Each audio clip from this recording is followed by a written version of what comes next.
نحمدہ ونصلی علی رسولہ الکریم، اما بعد فاعوذ باللہ من الشیطان الرجیم، بسم اللہ الرحمن الرحیم۔ جناب صدر، معزز اساتذہ کرام اور تمام حاضرین محفل، السلام علیکم۔ ہمارا خون بھی شامل ہے تزئین گلستان میں،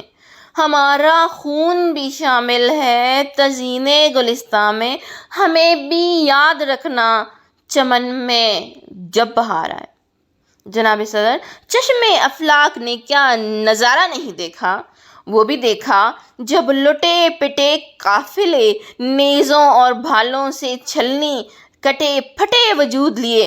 پاکستان پہنچے۔ وہ بھی دیکھا جب لاہور میں ناشتے کا خواب دیکھنے والے اپنے منہ پہ شکست کی کالک مل کر الٹے پاؤں بھاگے۔ وہ بھی دیکھا جب وفا نبھانے والے نے اپنی زبان کٹوانے کے بعد اپنے ہی لہو سے عقوبت خانے کی دیواروں پر اپنی محبت اور وفا کی انمٹ تاریخ رقم کی۔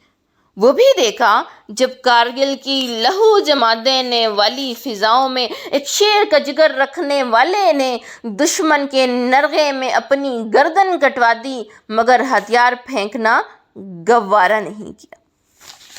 اور یہ ثابت کر دیا کہ ان یخبستہ ہواؤں میں بھی اس کے خون میں کتنی حدت ہے۔ اور وہ بھی دیکھا جب رات کے اندھیرے میں بہادری اور شجاعت کی الف لیلا سنانے والے 27 فروری کو کس طرح دن کی روشنی میں ملبے کا ڈھیر بن گئے۔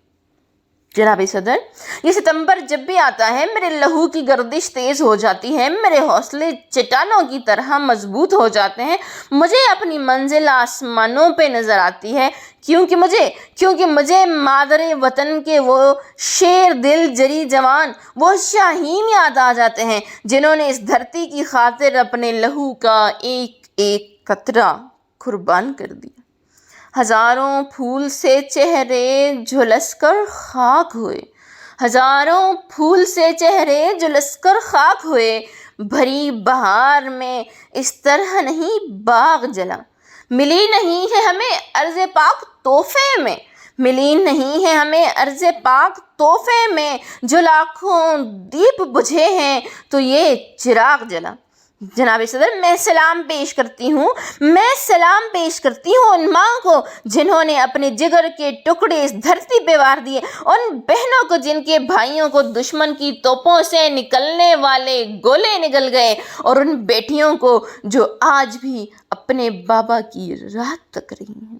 صدر جی وقار، ایک غازی کا مرتبہ بلند ہے اور شہید کا مرتبہ بلند تر۔ جناب صدر، اگر میری اس بات سے کسی کو اختلاف ہے تو مجھے بتائیے کہ ہے کوئی مائی کا لاج جو کروڑوں لے کر اپنی ایک انگلی بھی کٹوا سکے، گولیوں کی بوچھاڑ میں اپنے ماں باپ بیوی اور بچوں کا خیال جھٹک کر سینہ تان کر آگے بڑھ سکے؟ ہے کوئی ایسا شیر کا جگر رکھنے والا جو لہو جما دینے والی سردی میں اپنی جگہ پر ڈٹا رہے، جبکہ وہ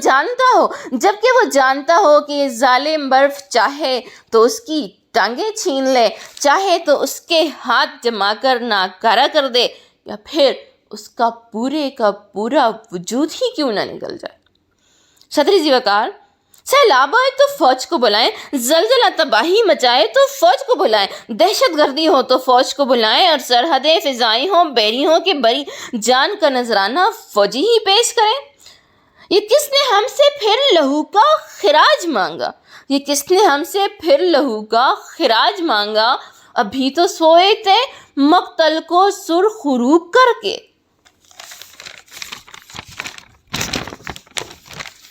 جناب صدر، قوموں کی بقا قربانیوں کی متقاضی ہوتی ہے۔ کئی زندگیوں کے چراغ بجھتے ہیں تو قوم کے آنگن میں روشنی اترتی ہے، کسی کے ہاتھ کٹتے ہیں، کسی کے پاؤں، کسی کی زبان کٹتی ہے تو کسی کا پورا وجود ٹکڑے ٹکڑے کر دیا جاتا ہے۔ کوئی اپنی آنکھوں کی ساری روشنی، سارے رنگ اس دھرتی پہ لٹا دیتا ہے، اور کوئی قوم و ملک کی زندگی اور آبرو کی خاطر ساری زندگی ایک جیتی جاگتی لاش کی مانند بستر پہ گزار دیتا ہے۔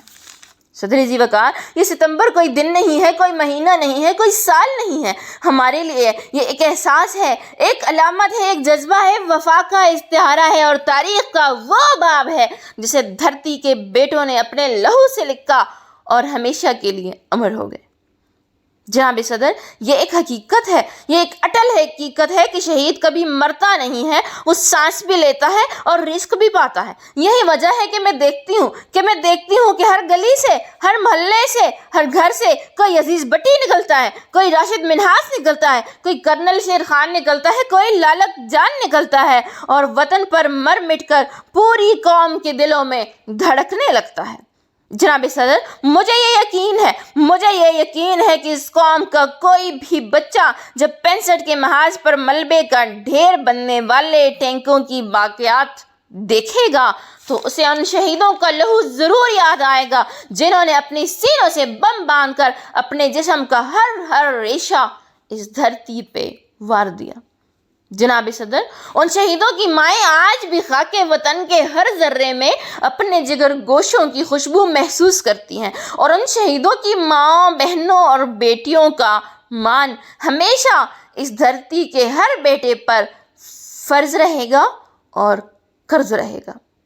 اور جناب صدر، ان شہیدوں کے لہو کی خوشبو ہمیشہ وطن کی فضاؤں میں مہکتی رہے گی اور آنے والی نسلوں کو یہ یاد دلاتی رہے گی کہ اس دھرتی کے بیٹے کبھی بھی اس سے غافل نہیں ہوں گے اور ہمیشہ اپنا لہو دے کر اس پاک سرزمین کی آبیاری کرتے رہیں گے۔ عقابوں کے تسلط پر فضائیں فخر کرتی ہیں، عقابوں کے تسلط پر فضائیں فخر کرتی ہیں، خودی کے رازدانوں پر دعائیں فخر کرتی ہیں۔ وطن سے جن کے بیٹے پیدا ہوں محمود و عالم سے، وطن سے جن کے بیٹے پیدا ہوں محمود و عالم سے، وہ دھرتی سر اٹھاتی ہے، وہ مائیں فخر کرتی ہیں۔ والسلام۔